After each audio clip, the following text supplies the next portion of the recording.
Welcome all to this 11th lecture of Principles of Statistics. In the last lecture, we started talking about the Bayesian methodology, and today we're going to continue with this topic.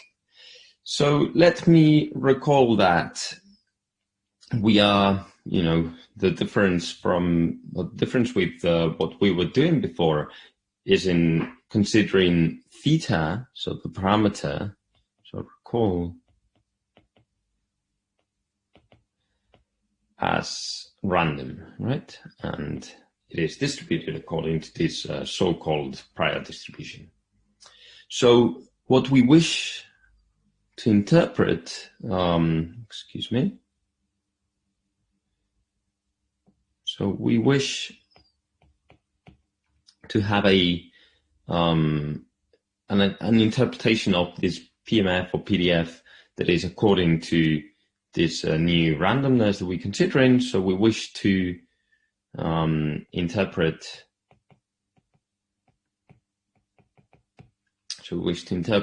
As I was saying, this F theta as the PMF or PDF of X given or conditional on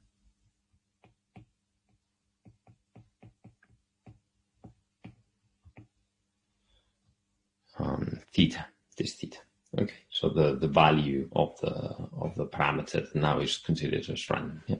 Okay, so then let us to try to achieve this, let us consider the following measure, which is in fact the probability measure Q with PMF, PDF as follows. So we're going to write dq x theta to be equal to precisely the product of this guy and the prior. Yeah.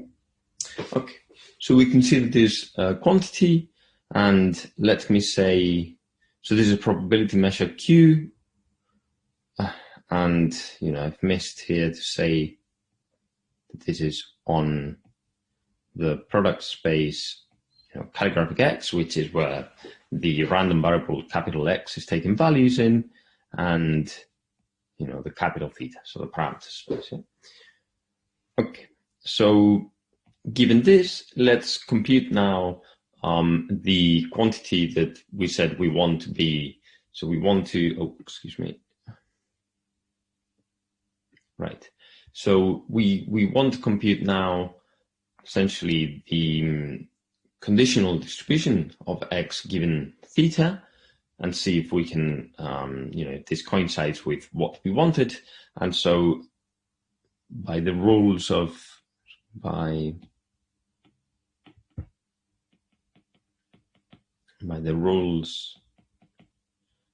conditional probability,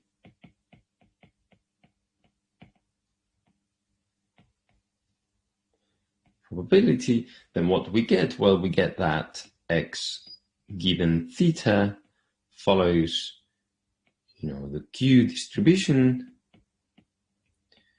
and this has to be normalized by, or divided by the marginal for theta, right? And this is simply the above integrated over the calligraphic X space, right? Okay, so then if you think about this, the pi can come out, and then the F, because it is a PDF or a PMF, it gives you, so the integral gives you 1, and so then the priors will cancel out, and we get precisely what we wanted, right? So we started sort of with a measure that gives us what we were looking for. So as I'm just saying, so indeed, So we recover, we get what we wanted.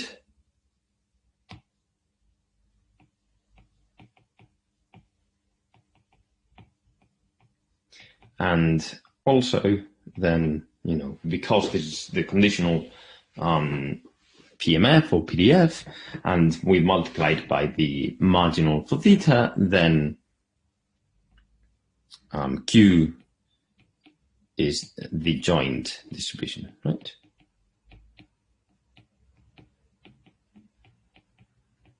Of X and theta.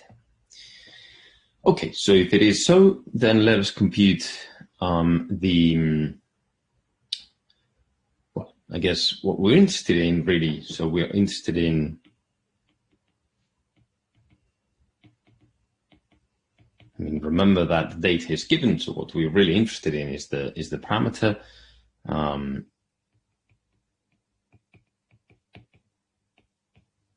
So we're interested in theta given X, right?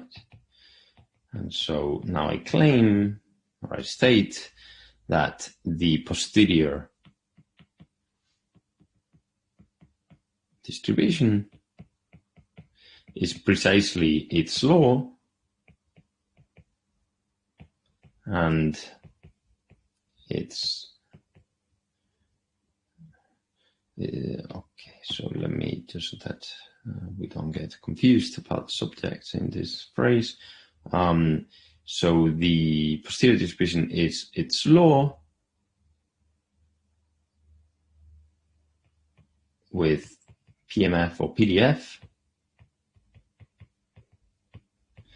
given by, we would need to compute or to do the same sort of calculation to then eventually arrive at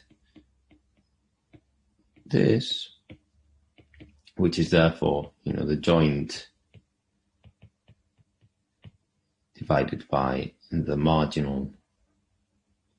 Okay. Now for X, right? So we get the above integrated with respect to the theta, right?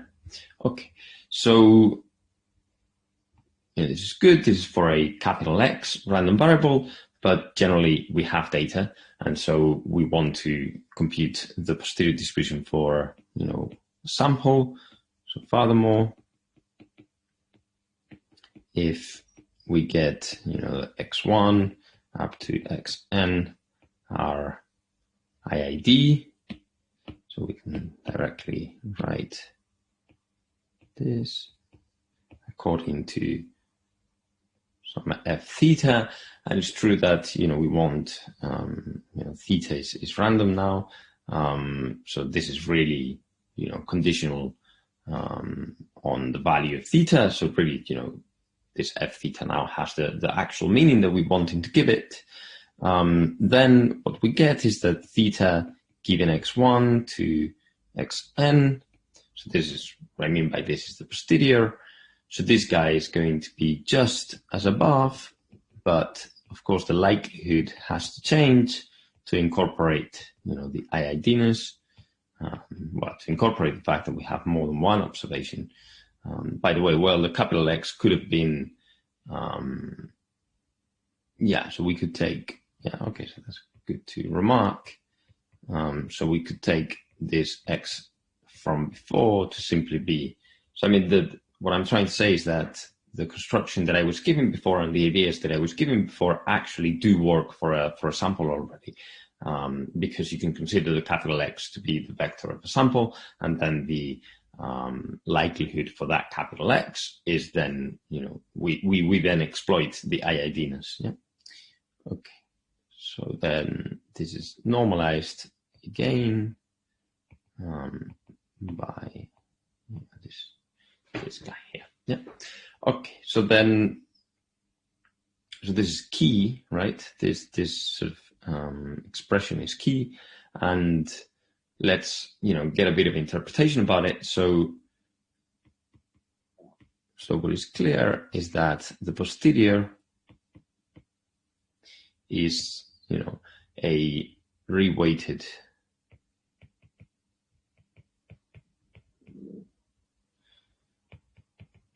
reweighted and renormalized version of the likelihood, right?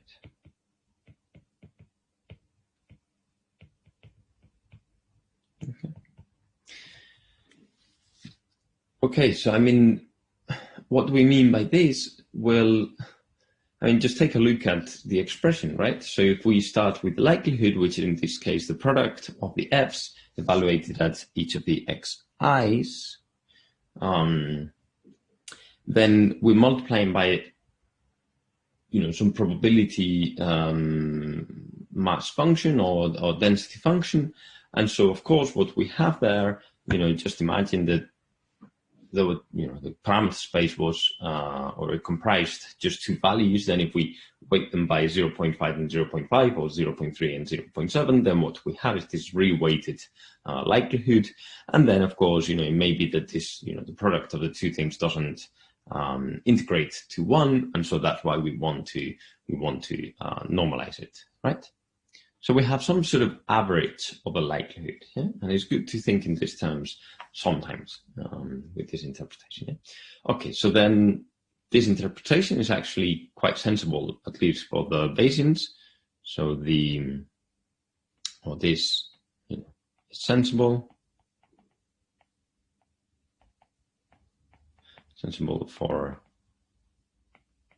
a Bayesian.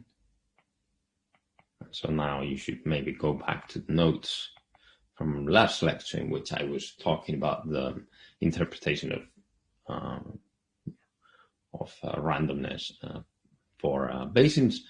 And this is because our prior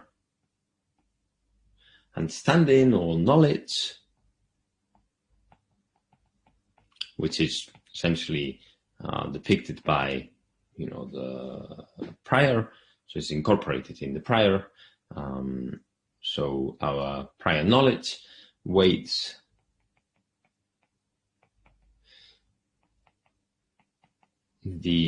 precisely the data-dependent likelihood, right?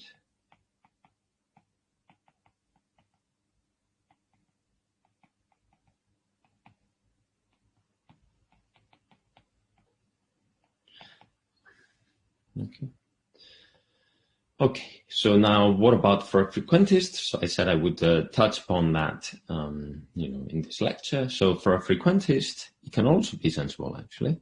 For a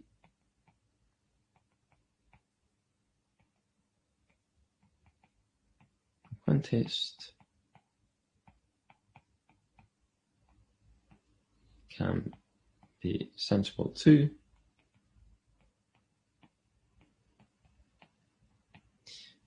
Because of the following. I mean, so while it is true that we have introduced, the posterior as a distribution of a theta, because theta, must be considered as random, that's not to say that the underlying theta really has to be random. So what we've done here is to say, well, let me put a distribution on the parameter space, and then let me update this distribution with the data. And so now I get a distribution, a probability distribution over all of the thetas that may be giving rise to the data, right? But again, it may be that we have the philosophy in which, or we follow the philosophy in which, there is just a true parameter that is giving rise to data. And then, of course, what we would expect is that as we get more and more data, this distribution that we constructed, so the posterior, will sort of accumulate around this true value, right? So therefore, we can view precisely the Bayesian methodology as a methodology, in fact, to construct distributions, right? Okay, so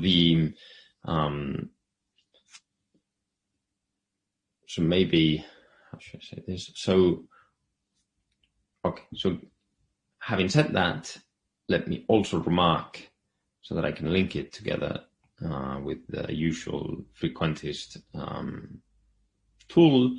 So I comment on it in a second. So the MLE corresponds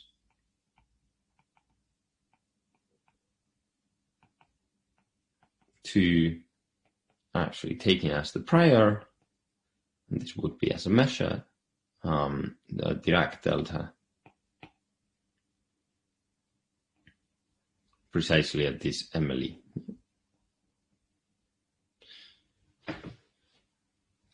So why is this? Well, prior here, so look at the expression of posterior up here, our prior is going to be 0 everywhere, but at the MLE, where it will take, all of its mass, and therefore what we get here is precisely, it's precisely the Dirac delta at this MLE, so it won't change, and so what we'll be recovering is basically a point mass exactly at the point that we wanted, right? So, I mean, this is a bit of a trivial observation,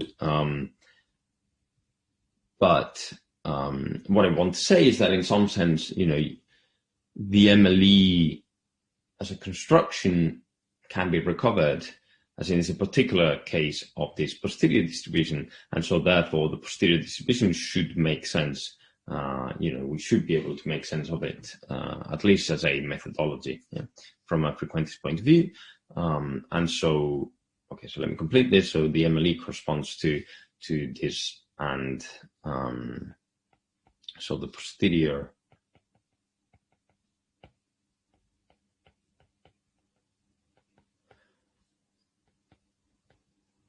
can be interpreted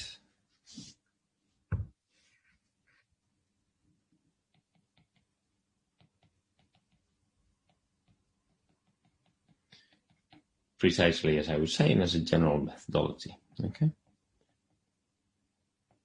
The question is for what?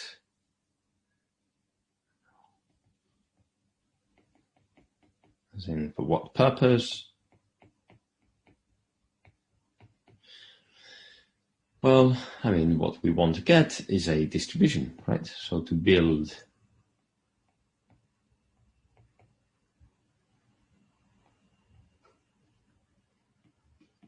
a distribution, and this, of course, over the parameter space. And then once we have a distribution, I mean, what's the reason why we want a distribution? Well, this is because we want to construct inference procedures.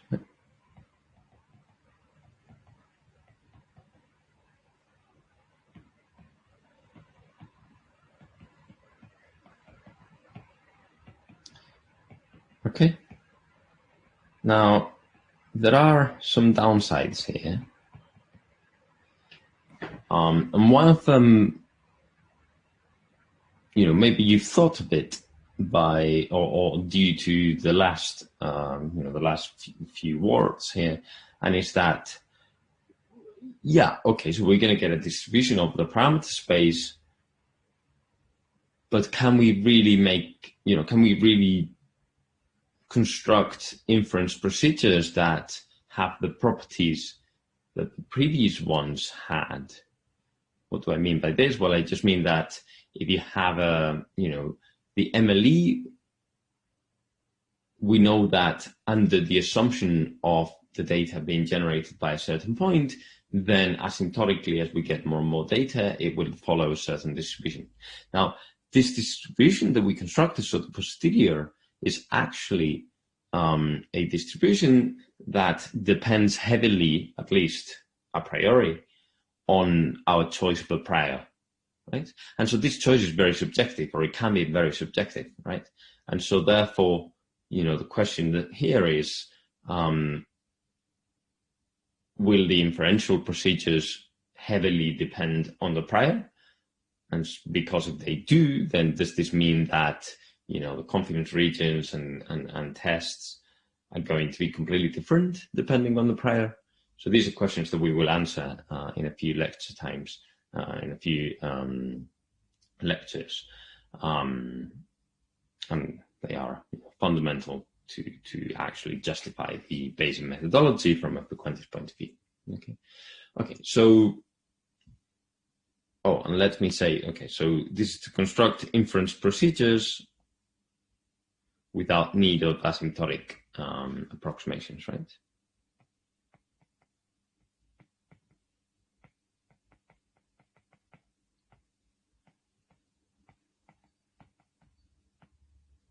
Asymptotic approximations.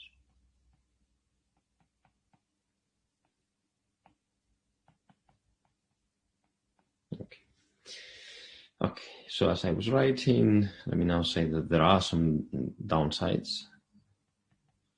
The downsides, as I just explained in words, one of them, will require, well, these procedures require further justification.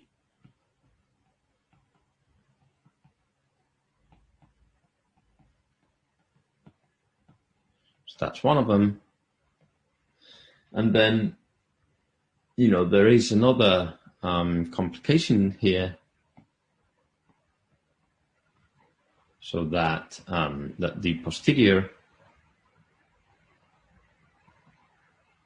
don't say anything.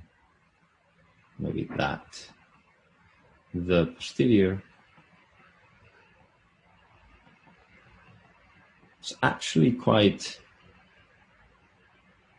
a monster. It can be quite a monster, right? This guy, this product of things, the numerator doesn't look too bad, but the denominator actually looks pretty terrible, right? So generally we won't be able to integrate that. So what do we need? Well, we need, so posterior has a complex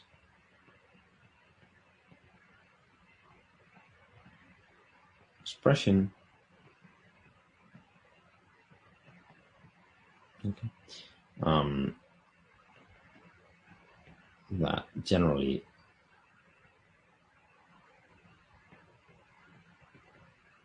has no closed form, right? And so, of course, if we have a distribution with no closed form, then that's a bit problematic, right? So what do we need? Well, you must have seen sampling techniques in other courses, or if you haven't, then you will soon. So this is, so we will need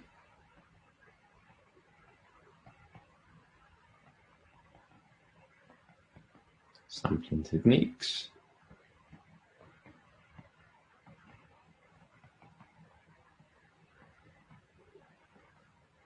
Okay, and for instance, a very, very popular, the most popular technique for this integral that I was talking about, and actually for the posterior as a slight transformation of simply the integral that is hard to compute,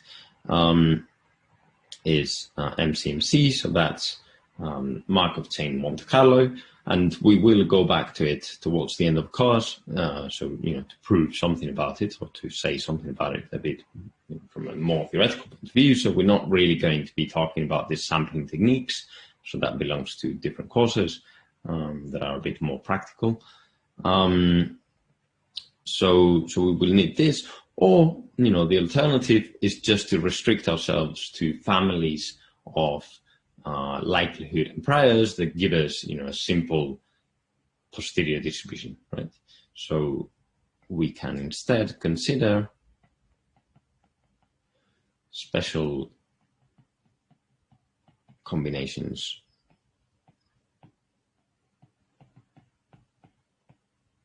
of these statistical models and priors. Okay. So let's then talk about conjugate priors.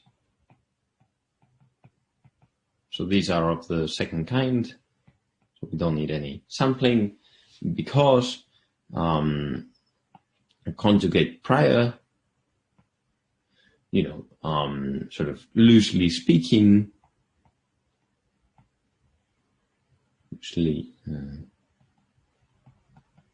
speaking.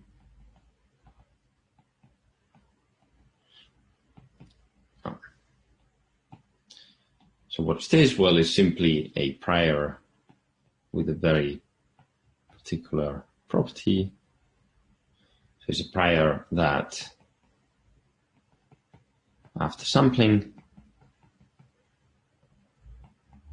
so this essentially means after fixing the PMF or the PDF, is going to return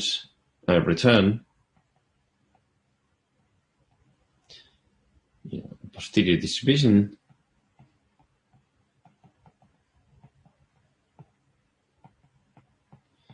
that will belong to the same family of distributions.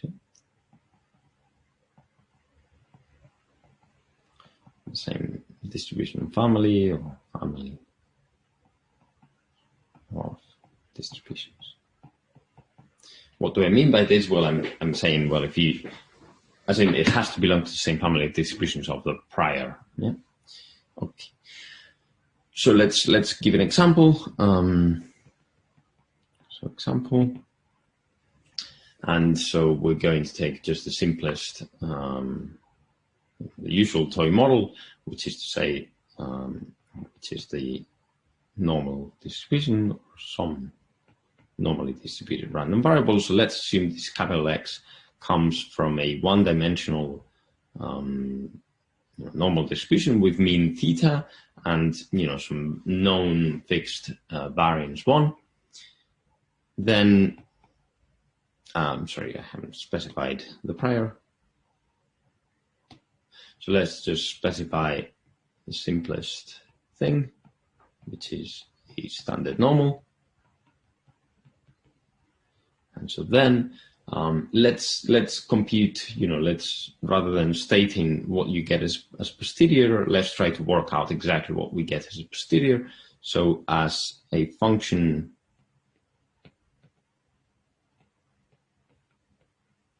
of theta, right, because the posterior is so, the numerator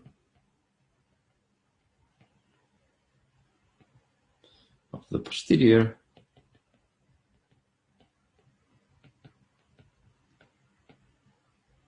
is going to be proportional to the following.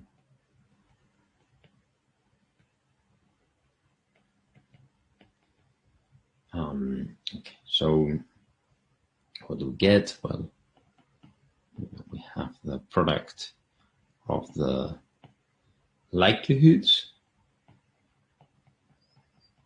and each of these is going to be 2 times sigma squared, but sigma is just 1, so 2 times this, on the square.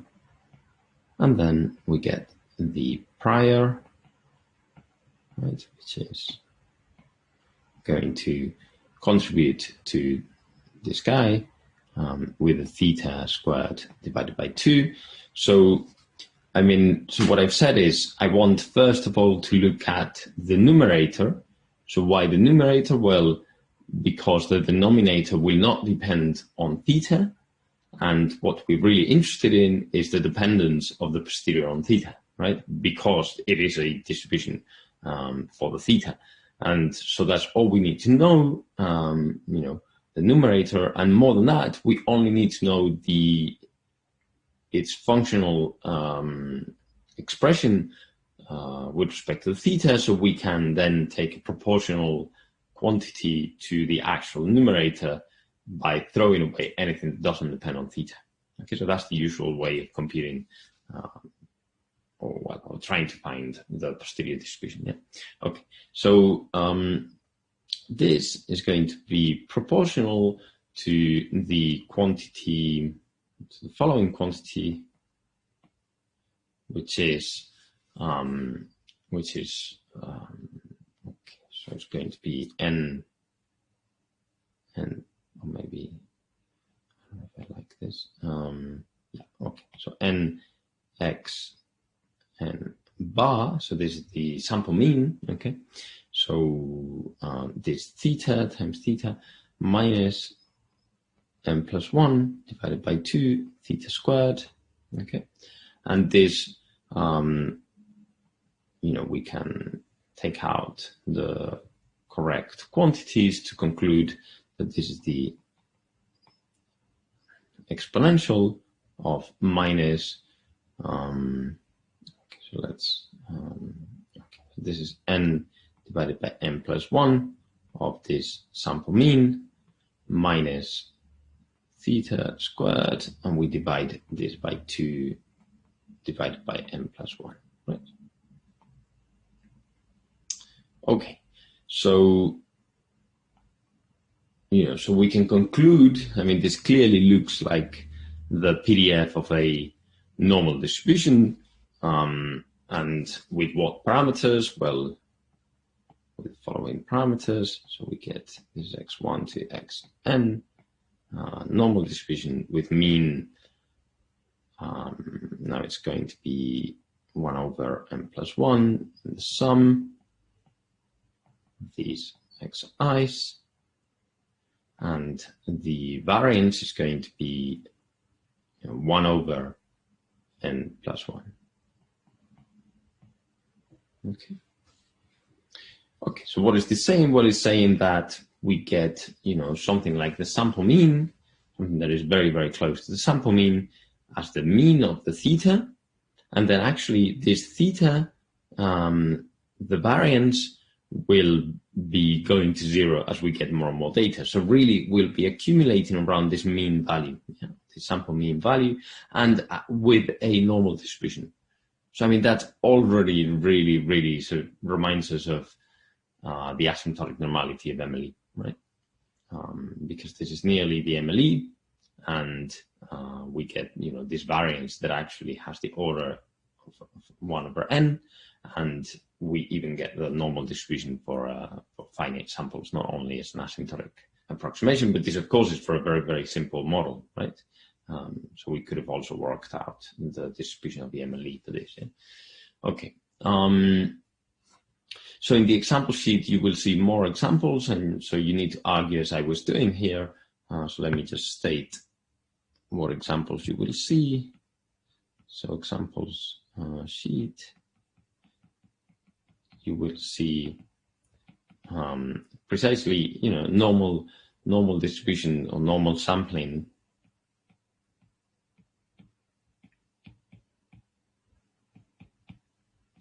plus normal prior, but this of course is going to be for more general normals than the ones that we were considering. Okay, but the reasoning again should be the same. Now a second example is when you have binomial sampling. Think of coin tosses, sampling. And so what do we need for the probability of a coin toss to get a conjugate? Well, to get conjugacy, we need a beta. Okay, so beta prior. And then let's last take a discrete case as well, which is Poisson sampling, of course. And what we need for it to be conjugate, we need a gamma distribution. Yeah? And so you should check this in the example sheet, in the examples sheet. Okay, so enough for conjugacy.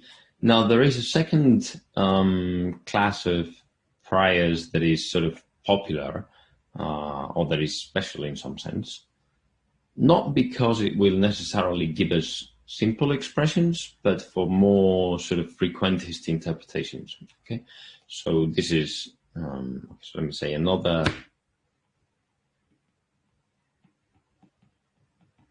special or a bit important class priors, and this is, as I was saying, for I guess their frequentist interpretations or maybe flavors. okay? It's that of the so-called improper priors.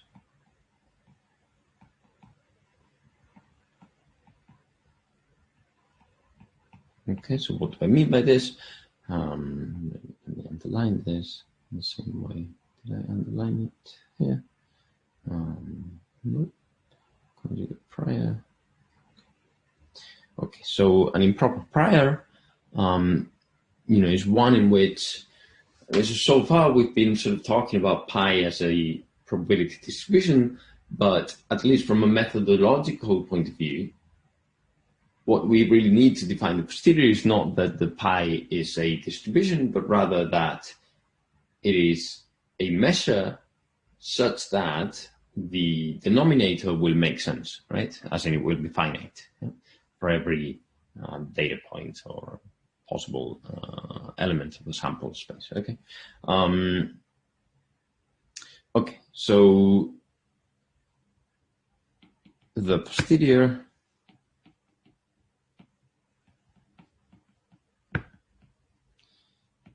can still make sense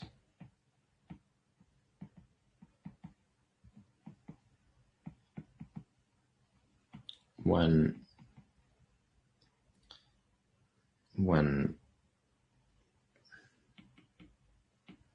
pi is a general measure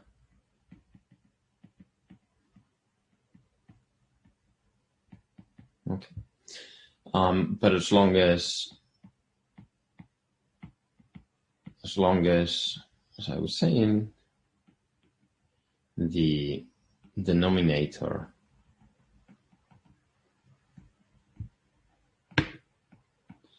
so I guess,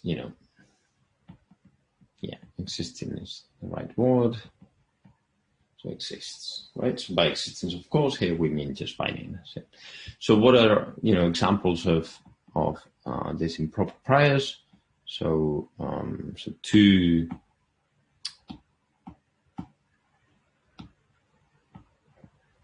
main examples or important examples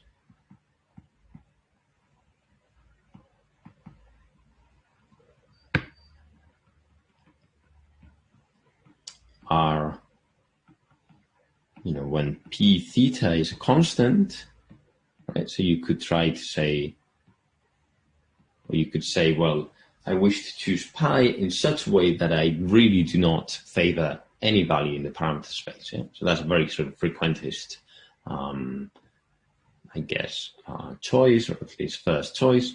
And a second one is what is called Jeffreys prior. Okay.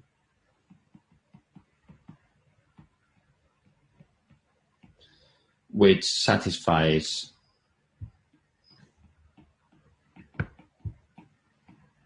that it is proportional to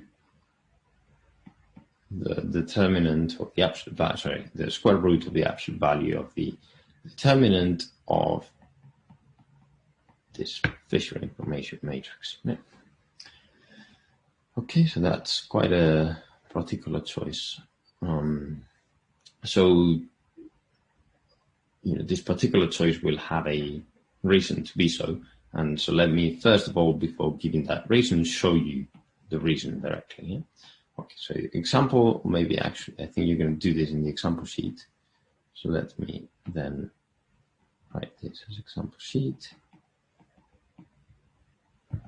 So example sheet, let's consider again the case of Gaussians, just a bit more general than before. So let theta be mu and sigma squared, okay? And let's take this guy to be a normal distribution with these two parameters we consider. Okay? So then, first of all, let's compute the Fisher information matrix. So this I theta is going to be, and I think this you must have done in the first example sheet. Is it 2? Okay, so this quantity here, and Jeffreys prior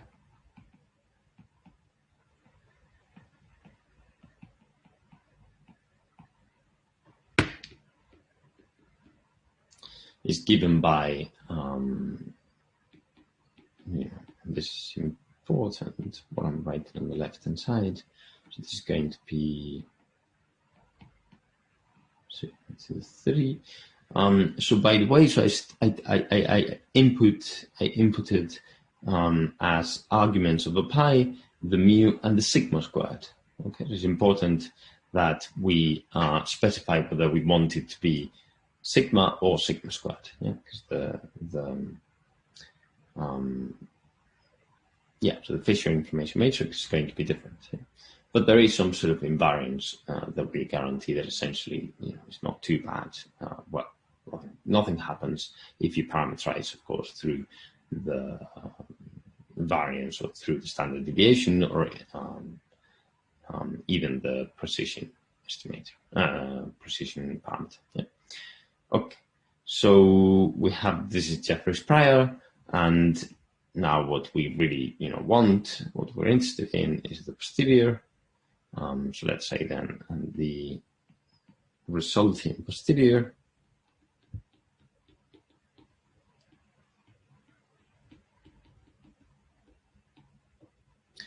is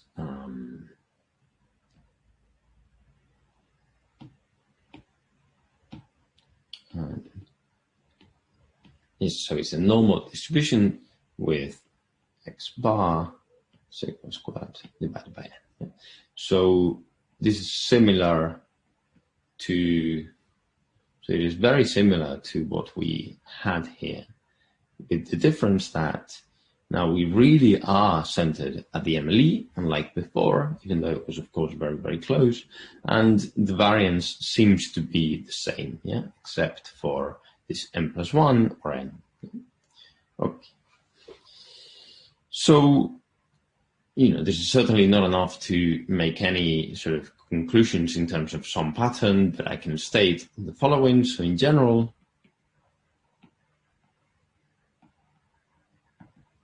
Jeffreys prior, and this is one of the reasons to for it to be a special popular case of prior choices.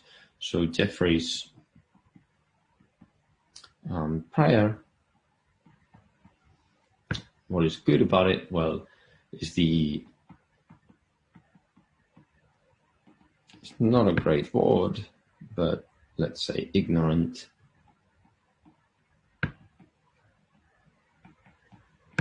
Okay, so ignorant in that we're not really trying to, not really trying to understand the problem and sort of propose a prior that has some insights, some subjective insights, but instead we have this general recipe for sort of eliciting this prior. Okay, so this is therefore some sort of ignorant prior. Okay, so then Jeffreys prior is the ignorant prior that will recover the MLE. So just remember the example that I was showing as the above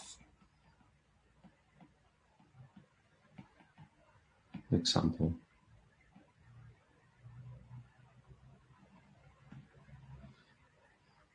And the following shows.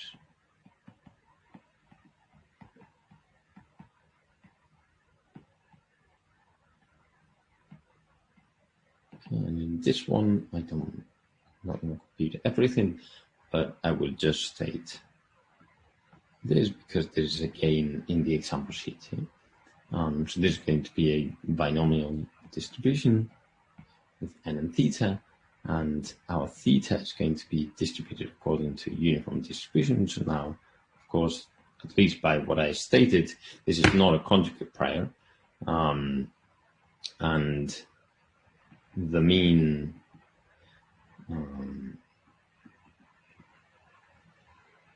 as in, I'm not saying that it is.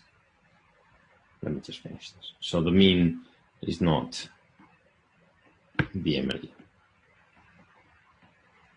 I did not say that the mean not being the MLE comes from the fact that this is non-conjugate, because we didn't mix conjugacy with improper priors. So it's just that it is not Jeffrey's prior. Okay, so we're done for today, and yeah, I hope you enjoyed, and we'll continue with with the Bayes method, and in particular with these inferential procedures that we can construct for it in the next lecture. Right. I hope to see you all, and thank you for your attention.